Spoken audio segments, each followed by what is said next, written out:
What's up, y'all? A lot has happened in 2024, both in the UFC and in my personal life. Some things I'm grateful for, while others, not so much. But in the spirit of Thanksgiving, I believe that it is in the best to focus on the positives. So today I'm going to go over 5 things that happened in the UFC throughout 2024 that I am grateful for. Coming in at number 1, the new rule changes to grounded opponents. Earlier this month, the UFC announced that they will change their definition of a grounded opponent. The new rule regarding grounded opponents state that, quote, a fighter shall be considered grounded and may not be legally kneed or kicked to the head when any part of their body other than their hands or feet is in contact with the canvas.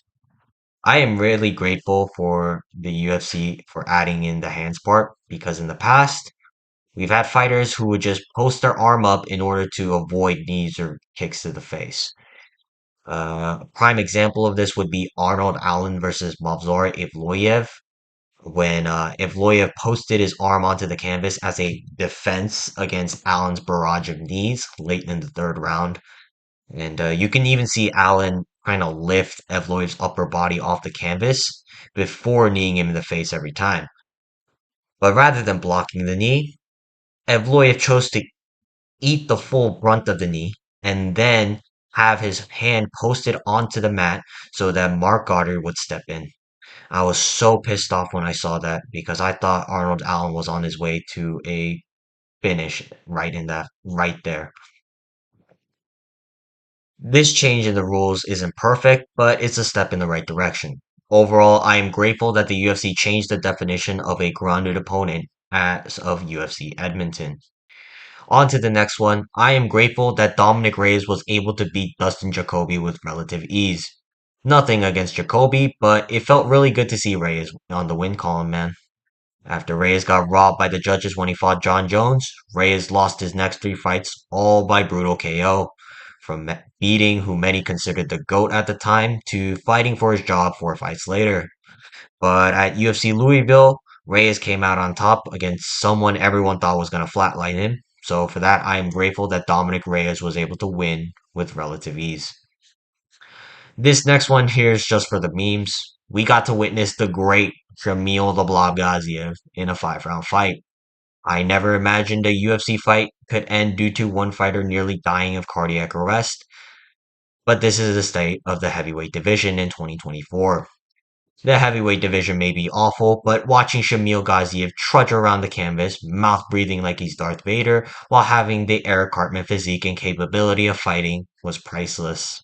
For that, I am grateful to the almighty Shamil the Blob Gaziev. Now, this next one I included because I think a lot of people forgot about this. Thank you, Curtis Blades, for knocking out Jailton Almeida. Imagine a world if we had Jailton Almeida in the top 5 at heavyweight. This guy is completely incapable of damaging opponents. If he can't choke you out in the first round, he just holds position like he's earning points at a jiu-jitsu competition. You can punch people in MMA. Please punch them next time. This is MMA, not jiu-jitsu. And I used to complain about Mohammed Makayev a lot, but compared to Almeida, Mohammed Makayev is an exciting striker.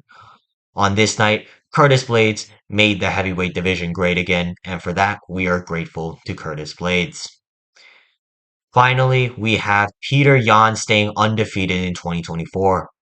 I'm not gonna lie, I was extremely nervous for Yan, especially in this fight with Song Yadong.